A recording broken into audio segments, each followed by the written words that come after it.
Hi, my name is Nathan, and today we're going to do a comic book review of Silk, issue number 4, the 2022 version, brought to you by Rated Comics. Let's get to it.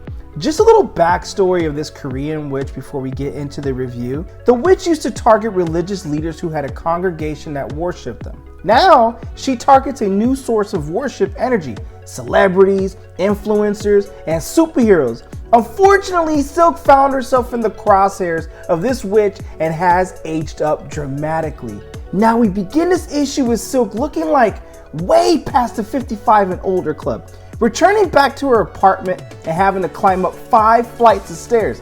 I mean, New York can be rough, right? She knocks on her own door, which is questionable to me unless there's no room for her key, but she somehow, somewhere manages to carry her cell phone in her costume. Anyways, back to the review. Silk's roommate and brother does not recognize her. She sees her own reflection in the mirror and quickly realizes why her brother doesn't recognize her. She leaves to avoid further embarrassment and or explanation of what happened. She walks down the streets of New York trying to figure out her next move. Her hips hurt, and no one says that getting old is painful. Then again, they did say that she probably just never paid attention to it. She texts Dr. Ferguson for another session regarding the witch and her magic. While doing so, she also gets a shoulder bump on accident from a New York youth, thus fumbling her phone while she slowly attempts to pick up her phone. Another New Yorker passing by says to her, "Take up the whole street, won't you?" Then she gets a call from Ivan, who's still pursuing Cindy. Despite being ghosted in issue number 2 at the concert, he lets Cindy know that he's interested in pursuing her, but he would like to know if she's interested in him because he doesn't want to continue to make himself look like a complete fool for pursuing her. She tells him that she is interested, but the timing is not good. We know that, but he doesn't. She hangs up the phone and her Silk senses go off. She notices a kid about to get beaten up, robbed, or then beaten up, then robbed. I mean, in no particular order. Silk decides she must intervene despite her age, as surely she has to have some Silk power left in her. The gangsters joke that it must be dress up day at the senior center. She shoots her webbing, which falls flat. Performance issues. They also have a quick laugh about it as the thief pulls out his knife, cornering Senior Silk into the corner. If her webbing is weak, perhaps she's too weak to help out the guy getting robbed. He shoves her into the ground as he feels it's not worth it, and he takes pity on her. They leave without doing anything further to Silk. The kid gets up and tells Silk that he's glad that she's okay.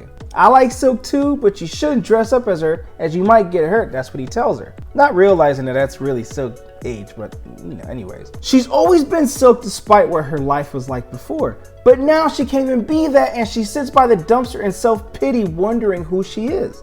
She takes a final stop to see J. Jonah Jameson. She says she's just checking in because technically she's still his bodyguard. That's a reference to Silk number 1, the 2021 version, which we did do a review on. I'll put the link in the description for you and also on the card on top if you want to get the full review of the series if you haven't done so. J. Jonah Jameson invites her in, but she has to keep her distance because she's not even sure she can climb through that window. He tells her that he could have used her a couple weeks ago when every news outlet started pumping out juicy Silk content. She doesn't have a snarky response for that, and he knows something is not right. He unintentionally convinces her that aging is not the end of the world. Age is just another way for the world to judge you, and J. Jonah Jameson doesn't let anyone judge him. She asks him if he ever stresses about the future, to which he responds with, "Stressing out about the future is overrated. Just focus on the things that make you happy right now." And right now, Peppermint Barks makes him happy. Cindy's phone rings and it's Dr. Ferguson. Dr. Ferguson calls to tell her that the witch is at the Metropolitan Museum. He says all the stories about her are true. Silk tells Dr. Ferguson to not let her see him, and she is incredibly dangerous. Ferguson tells Cindy that she seems to be getting ready for some kind of ritual, he says. Maneo, Korean witch. The ritual sounds like a high probability chance of ending in doom, which, yeah, we're just gonna assume that. I mean, Korean witch at the museum doing some ritual stuff? Yeah, it ain't good. Realizing that it's probably not the best idea to web sling to the museum, maybe that because she can't, performance issues, Silk asks J. Jonah Jameson for a ride.